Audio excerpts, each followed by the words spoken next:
पहले आप इन जनाब की बकवास सुन लीजिए। तेरा बाप हमारे घर आता है ना तो सबसे पहले पूछता है कि लड़का कमाता कितना है। तो हम ये सब बातें नहीं करना चाहते, पर इक्वालिटी की बात है। तो अगर कैलकुलेट किया जाए ना तो जितना तू लाएगी और जितना मैं कमाता हूँ उसके बाद तुम ऐसा 70 साल रहेगी, तो 70 साल को जब कैलकुलेट करेगी तो जितना तू ला रही है उसका 70 गुना तो तू वसूल कर लेगी, पहली चीज। पर प्यार की बात है, प्यार से खत्म हो तो क्या बुराई है। तो अपने बाप को बोल अगली बार से वो सैलरी पूछना बंद कर दे, लड़के दहेज लेना बंद कर देंगे। पर तुम्हारी फैमिली को तो खुजली है, लड़का पैसे वाला चाहिए, लड़का अच्छा कमाना भी चाहिए और लड़के का परिवार भी अच्छा होना चाहिए और लड़की भी फ्री में चिपकाना चाहता है। क्यों भाई, ये कौन सा स्कैम है? अगर तुम लोगों ने अच्छे पति की, अच्छे लड़के की अभिलाषा रखी है तो उसे अच्छा गिफ्ट देने की भी हिम्मत रखो ना। क्यों फ्री में लड़की चिपकाना चाहते हो? हम ये सब बातें नहीं करना चाहते। शादी बहुत प्योर रिश्ता है। तो मैं ये नहीं बोल रहा अपनी बहन बेटी की शादी भिखारी से कर दो, और कम कमाने वाले अच्छे लड़कों के साथ भी रिश्ता देख लिया करो।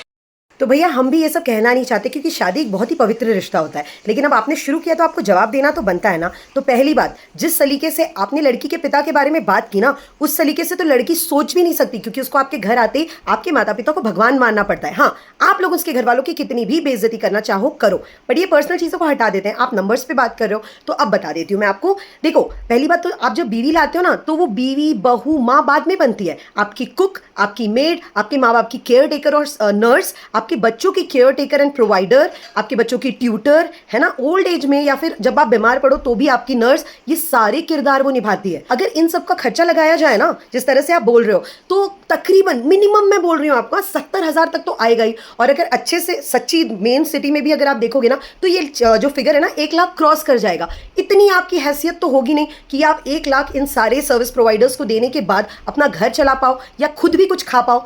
और ये फ्री का सर्विस ना आपकी वाइफ देती है, वो भी बिना किसी ड्रामे, बिना किसी ताने, और छुट्टियां भी नहीं लेती है। क्योंकि जो सर्विस प्रोवाइडर को आप ये सब पे करोगे ना, वो तो आपसे छुट्टियां भी लेगी, ड्रामे भी दिखाएंगी और कभी भी छोड़ के निकल जाएगी और फिर आप दूसरा ढूंढने का टेंशन लोगे। लेकिन ये बेचारी जो सो कॉल्ड अनपेड लेबर है ना, बीवियां, ये चुपचाप आपके घर में ये सब कुछ करेगी, जिंदगी भर करेगी, कुछ नहीं बोलेगी, आप लोग उसको उल्टा सुनाते रहोगे, है ना। और अगर वो आपके साथ, चलो आप तो 70 साल की बात कर रहे थे ना, अगर वो आपके साथ 40 साल भी रहती है ना बेटा, तो उसने आपकी बहुत मदद कर दी, आपको एक आरामदायक जिंदगी जीने में, वो भी 1 रुपए खर्च किए बिना। और उसके बदले अगर वो महीने में आपसे एक साड़ी मांग लेती है या 6-7 महीने में एक बार घूमने जाने मांग लेती है ना, तो आप लोग उसे गोल्ड डिगर कहते हो। तो ऐसी लड़कियों ने ना दहेज देना नहीं चाहिए, लड़कों से दहेज लेना चाहिए, क्योंकि तुम्हारे पूरे खानदान को ना पाल पोस के वो बड़ा कर रही हैं।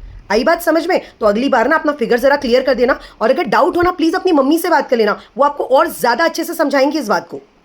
और हाँ, अगली बार ना लड़की गोरी चाहिए, पढ़ी लिखी चाहिए, लंबी चाहिए, पतली चाहिए, घर के सारे काम करने आने चाहिए, ये सब बकवास करने मत जाना। जितनी तुम्हारी औकात है ना उसी हिसाब से बीवी लाना।